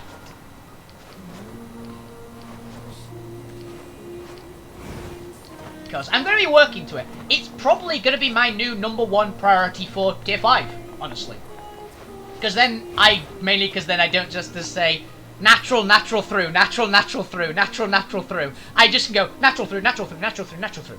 Which actually rolls off the tongue a little easier despite it being longer.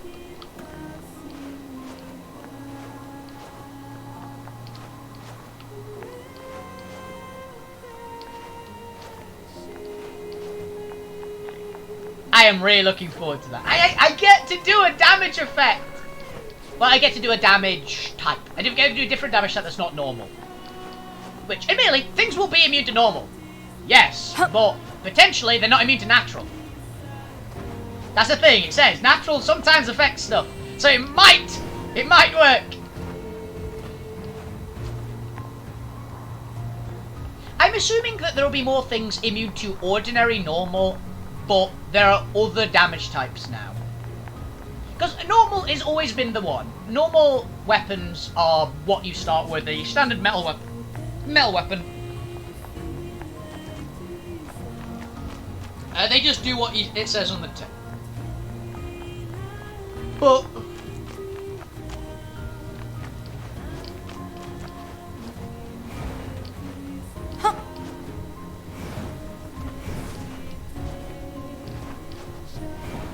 But essentially,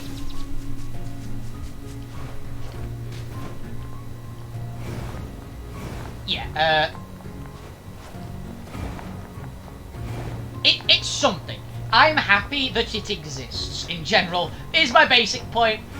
That natural is now the main damage call of probably of at least 2. Technically 3. There are 3 things now that will basically be default hitting for natural. Druids, Awakened Beastkin, and Baby Were Creatures. Because Were Creatures still have Enchanted Claws on their list. Kinda sad Beastkin didn't get it, but we get something different, so I'm okay with it. It's not normal anymore. It's like, we've got natural claws. Why would we not be using weapon claws? Because natural claws do natural. Oh, that's pretty good, actually. Yeah. We don't need a Lammy to do an effect, essentially. Which is exactly what I've been asking for, basically. I went, I don't care what it is, we need something. We have something. It's one of the biggest changes I think that Awakened Beastkin thought she needed. Even more than everyone was going, its restorative ability to make you tankier. It needed something to make,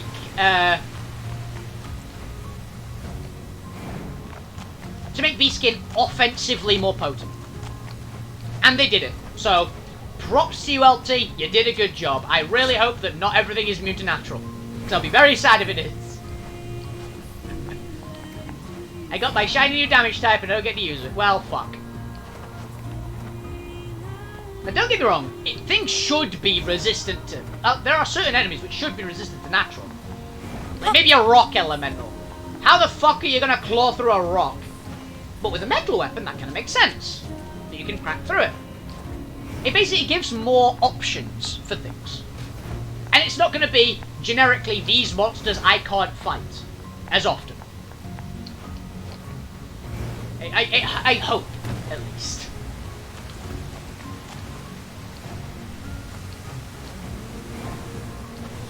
What other big changes did I see? Oh yeah, rituals got changed. I don't really understand rituals very well. I had like the very basic knowledge of rituals.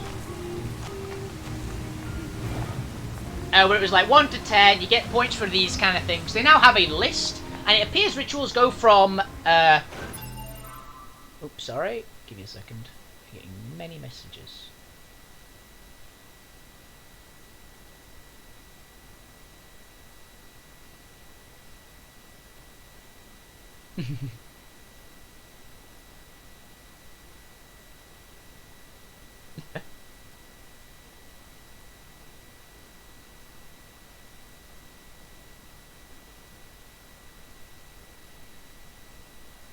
Oh shit, I'm getting spammed. Give me a second. I'm just saying, I'm working, guys!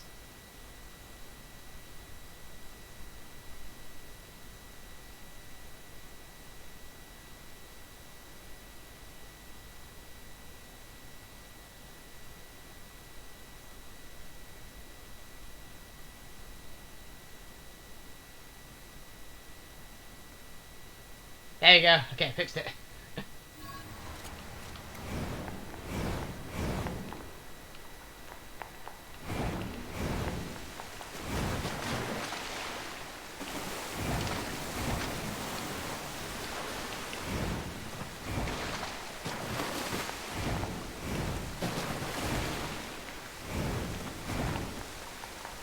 So yeah, there's all that kind of stuff. We get we get lots of really cool things.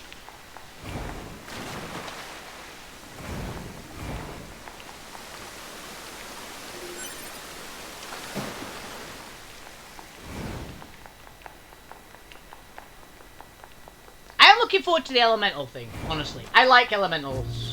Kind of things. It also means that elementals, the actual elementals themselves, fire, earth, water, and air, are going to be different.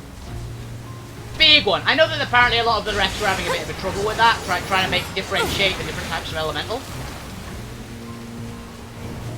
Now there is literally a damage type to say, oh, these are air elementals, or these are earth elementals, these are water elementals, these are fire elementals. I mean, fire elementals were always pretty easy to do because of fire. Flame was always a damage type. So that, at least, was easy.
Okay.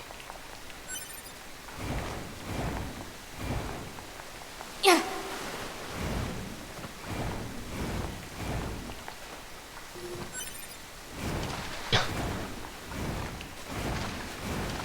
So yeah, we got all that cool new, we got all this cool new shiny stuff to play around with. Yeah, I love that. There's also some really cool stuff on lore sheets. Like there's the minerals. Oh yeah, they also. I don't know if this was default, but on the magical pattern lore sheet, you can now get fearsome aspect. I don't know if that was always on there or not, but I love the concept of it because I know a few magical patterns, but there's one in particular that I'm thinking of, who has a magical pattern, who would be very, very funny to do fearsome aspect with because they're tiny. They're a tiny, tiny person, and they're really nice and really sweet. But it'd be so awesome to see him just do fearsome aspect.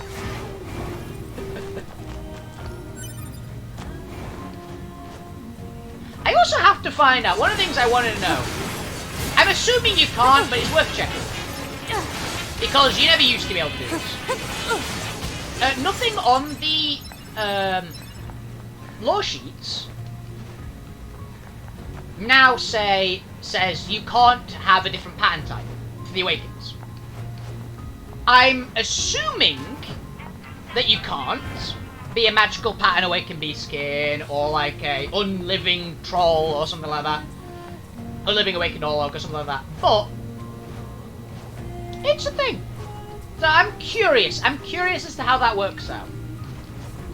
Because if you can, I really want a magical pattern because it'd be so fun.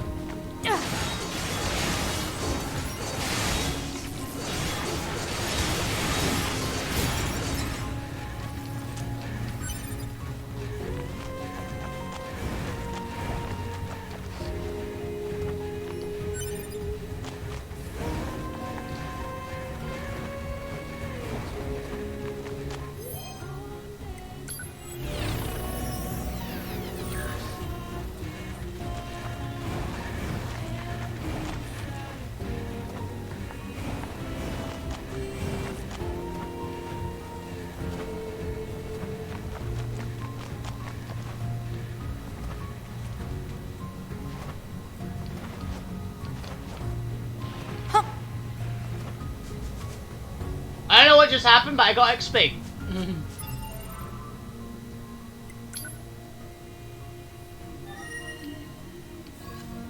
So yeah, a lot of cool stuff coming to LT in a couple of years. They also did a lot of new rule changes, like there's a lot of health and safety stuff now. Oh yeah, archers got scary now. The archery stuff is kind of cool.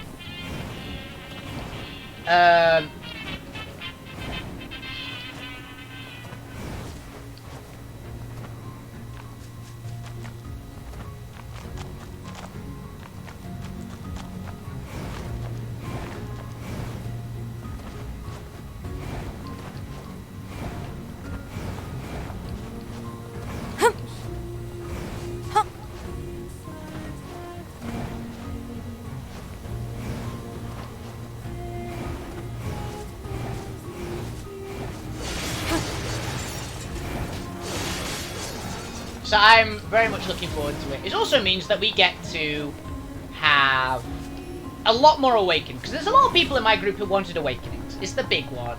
I know a lot of people who I'm trying to get you guys Awakened. Unfortunately, there's all the shit with the stones currently going on.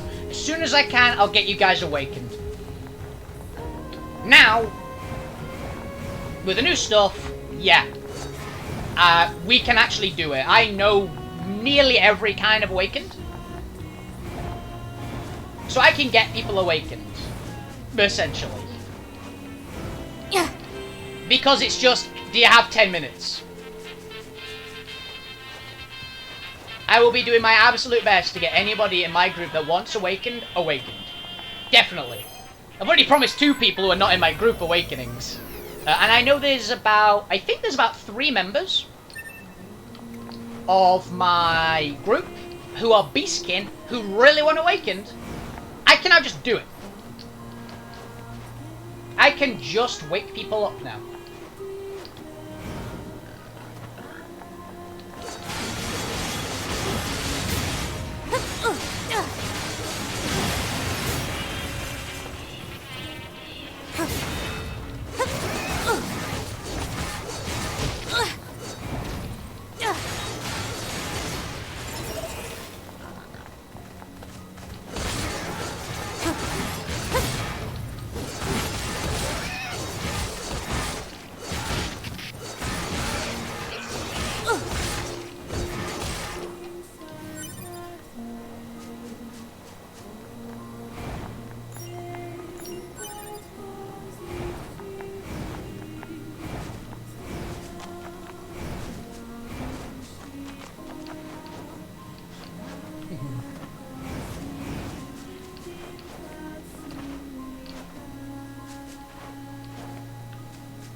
There's all the cool new archery stuff. There's 3 different types of shot that are on tier 5 now, which I kind of like.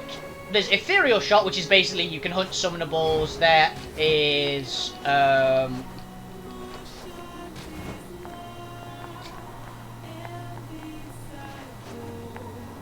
believe there's an elemental shot, which allows you to do like weapon of X or something like that with a bow. And there is Hulk shot now, as there always has been. Also, Master Bowyer, no longer a tier 5, which is going to piss off a friend of mine because he spent a tier 5 training voucher on that skill.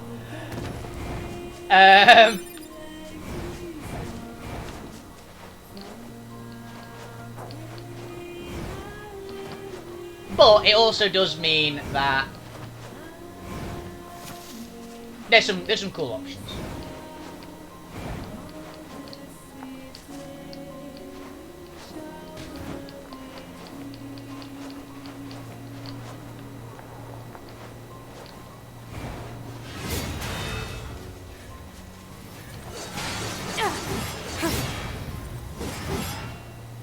But yeah, I like the new stuff. I need to find... So my current knowledge of the people who want awakened in my group, I need to... I know I've got an awakened beast, an awakened Orlog, an awakened Uruk, an awakened dwarf. Do we have any other awakens in my group at the moment? I don't think so. Yeah, not to make chronology, so I need to find an awakened elf.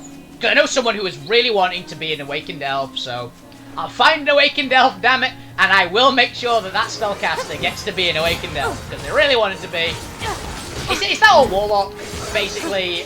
Warlock might be a little easy to get now as well. But I know they want to be an awakened elf, because they are an elf, they're really mega veteran spellcasting. I'll do it! Get people what they like.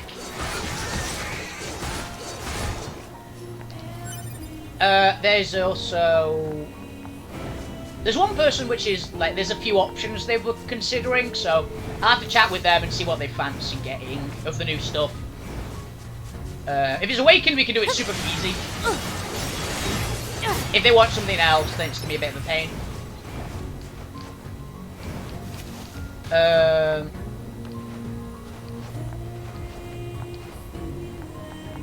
There's a lot of new skills which are going to be interesting to get.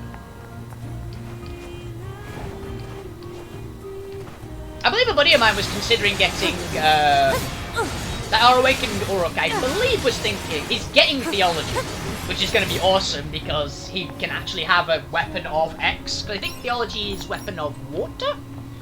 Is weapon of water or weapon of air? Is Theology. Special tier 2 ability now.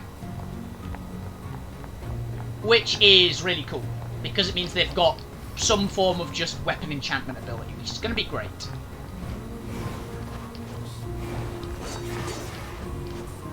as well as the full heals and things. It's gonna be good. I'm looking forward to seeing that.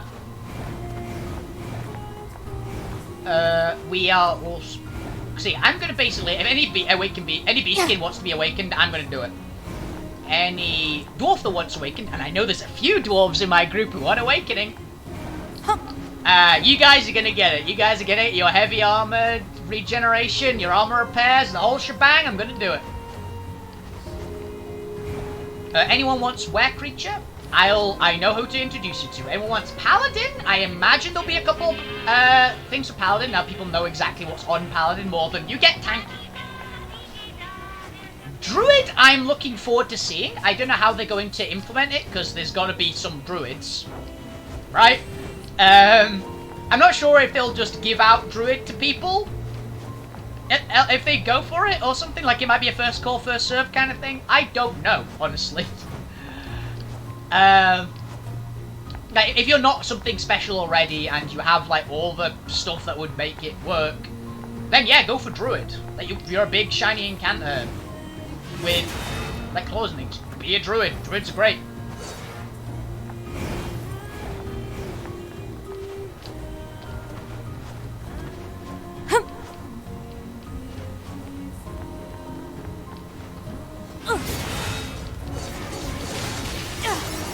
Nope.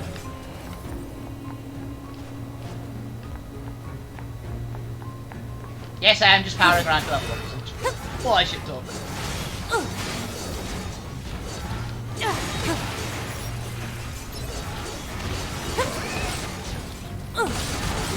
But yeah, the new year is going to bring a lot of new shiny new toys for the group to play around with.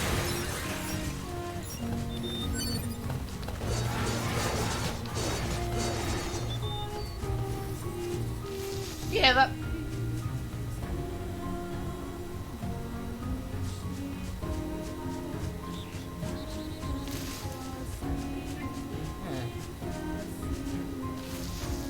You okay there, Earl?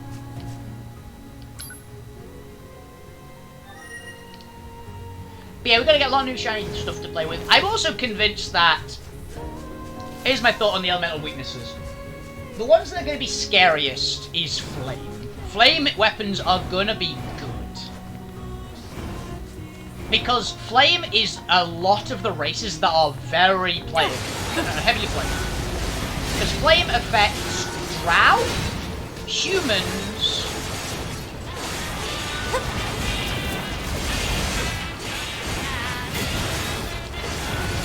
It affects Drow, humans, elves, and...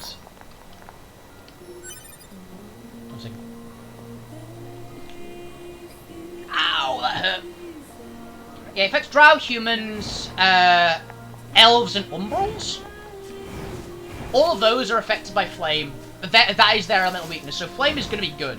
Because there's a lot of humans, there's a lot of elves, there's a lot of Drow, and there's a lot of umbrals. Well, there's quite a few umbrals. They're less common than the other three, but they're the easiest planar race to play. So it's going to be noteworthy. Specifically against my group, there's 2 damage types which are really scary. The really scary ones for us, we have a surprisingly large majority of...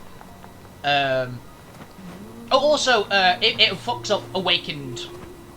Awakened Ologs and plants also get fucked up by Flame. It's not their elemental weakness, but it hurts them a lot. Because, like, their regeneration's stopped by it and things like that, so... It's a thing to note.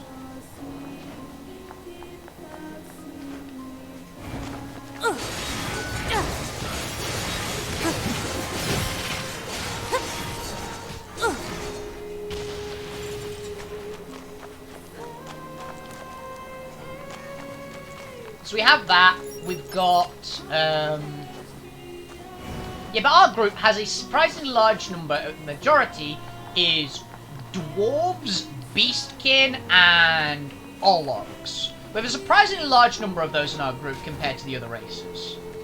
And Ancestrals. We attract the monsters, what can I say? So, we actually have a surprisingly large weakness to Earth. And we have an Uruk as well. So we actually have a surprising weakness to Earth and Air. that is the issue we have as groups. We are quite weak to earth and air. Thankfully, at the start at least, there's not going to be that many, I don't think, earth and air weapons going around.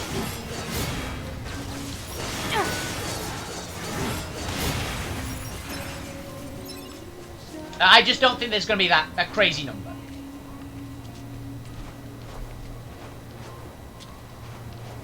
Because, I mean, they are the two brand new effects in the game. Because water is basically going to be, it's cold, again. It's basically been replaced with cold. So imagine most of the things that used to have cold damage will now be water damage, essentially. Flame is literally the same. Flame hasn't changed. So, there's obviously going to be a lot of flame weapons, because flame was already popular. Flame was one of the most popular damage types before the change. So there's going to be a lot of flame weapons. There just is. Silver is still in. Natural is new.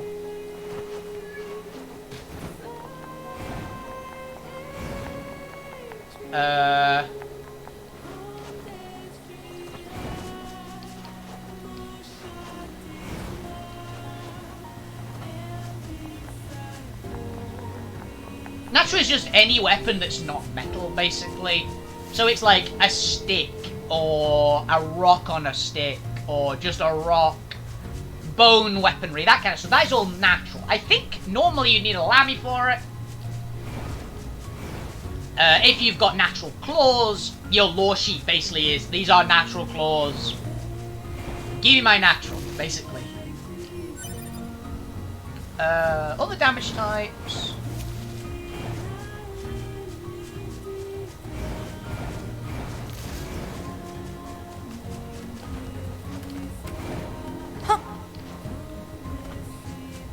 Yeah, I've also seen the standard, the existential races, and their lore sheets now, which is very cool.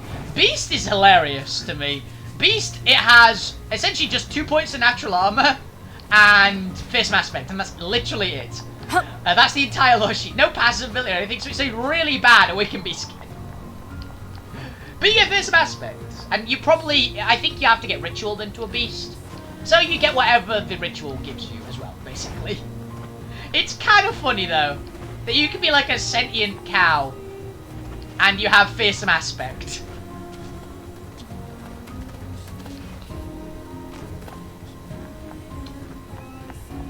It's kind of great.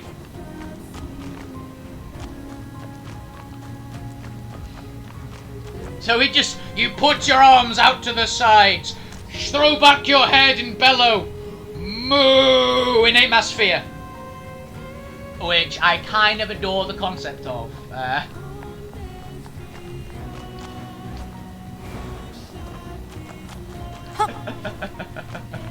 love the idea of that.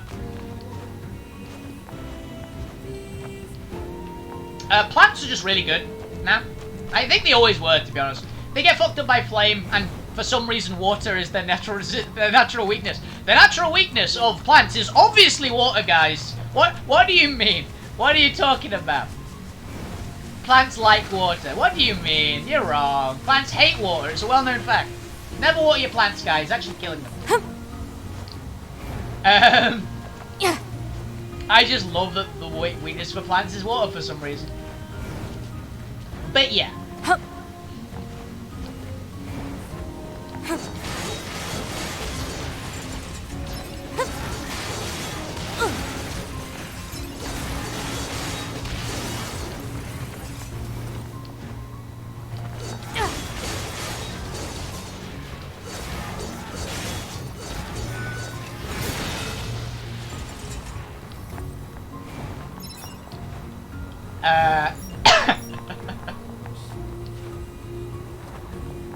Oh, I loved my theory, by the way, of why Beastkin and beasts don't like air.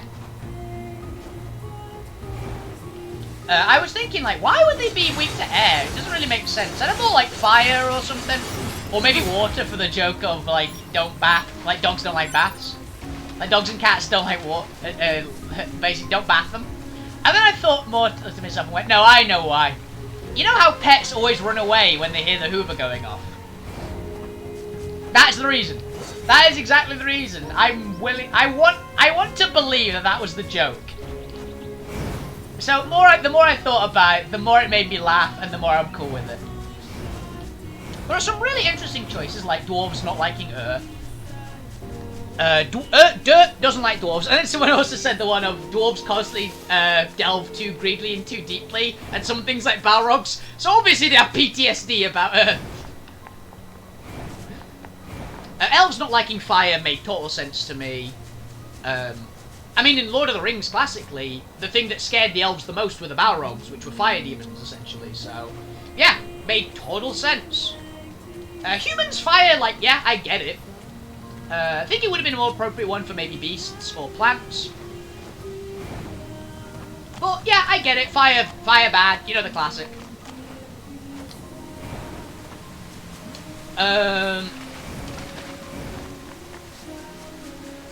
Yeah, there's some interesting choices. I think Uruks don't like Earth. So, yeah. Two of the three primarily underground races don't like dirt. Why? I don't know.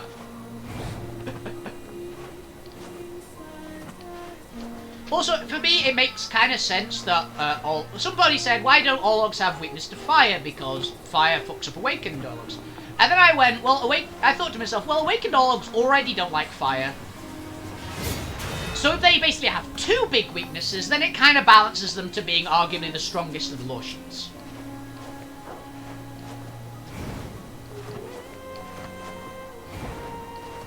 The strongest of the awakened lore sheets, at least. Minerals are super cool. I really like the idea of minerals. They have a really good set of really powerful abilities. Minerals are just hard, basically. It's literally the point. Mineral, what are you? You're a golem. So you're freaking tough. Yeah. You get things like hardened body, so you take everything but artifact to subdue. You have plus 1 LHV, plus 2 LHV, natural armor, DR crush, DR. I think they have DR all on there as well. They have the big shebang, immune to through. They have the big shebang of what you'd expect to be on a giant rock monster's lore sheet. And I've got a feeling that a friend of mine who's messaged me saying we need to have a chat, I think he wants to be a mineral now. Because, from what I understand... Hello, Errol. Hello. Oh, no. I was about to show him on camera, but he doesn't... He's camera shy. But yeah. So that sheet looks good. The plant sheet looks good. I like them, honestly. I like all the sheets. Every single lore sheet is cool, interesting, and new. With the possible exception of the beast lore sheet, but to be honest, you know what you're getting into if you're playing an ordinary beast. To be honest. Yeah. So, we've got that. Okay, so I'm gonna call it here, because we're getting about to 2 hours. Again, apologies for everybody who isn't really interested in LT. This has been a very LT heavy stream. It's been a very LARP heavy stream. We got a bit of story stuff in there, so there is that. But primarily this stream for me was it was the thing that's on my mind at the moment is the new rules with LARP. So exactly, yeah. We have every sheet available. All the new rule book is out, and the rule book, even if it's got a few bits which I'd go need clarification or I wish this was in more spots, it's great. I love that we have new stuff, and all the rule sheets are really cool. So I can actually actively say, yes, this sheet is good for you because X, essentially. Like, what do you want? My group takes in a lot of the new players. We're quite friendly, we're quite sociable. We're taking a lot of new players in my faction. And I try my best to go, okay, so you want to be this kind of character, so this is probably what you're looking for. And now I can actually direct them to places. And I can actually go, they have these kind of abilities, and they have this thing, so this is why they're cool. I like that. I love that they are now available to just do that, and it's fun, and I can help out newbies more, which is one of the things I love doing. I love helping newbies and getting them into the game, because I'm super hyped. I love LARPs. I want other people to enjoy themselves too. So I'm really happy that we get to show everybody the new things, and it's all fun, and yay. Essentially, I can direct people to the right places more consistently now, because I could always do it for most of the Awakened. I could do it for. I could always do it for werewolves. I could do it for paladins. I could kind of do it for warlocks. I know a couple of warlocks, and I could do it for ritually stuff. I knew where to direct people ritually stuff, and for demons and elementals and that kind of stuff. I knew people to throw people at. Now I know it for everything. I now have the stuff for everything. I have resources available. So, I hope you guys enjoyed the show. I definitely did. I had a huge amount of fun just talking hype about LARP, which I love, and I'm hoping that we get to go next year, and we get to all have fun and play together. So, I will see you guys tomorrow, where I'll probably be playing a new game that I bought because Black Friday. Where I get to fly around and be a giant dragon. So I hope you guys are looking forward to that. Tomorrow I'll be back on. Hope to see you guys then. Keep playing the games, keep being awesome, and keep LARPing, you guys. I love you guys so much. You guys are the best of us on Twitch. See you tomorrow. Have a fantastic evening. Good night.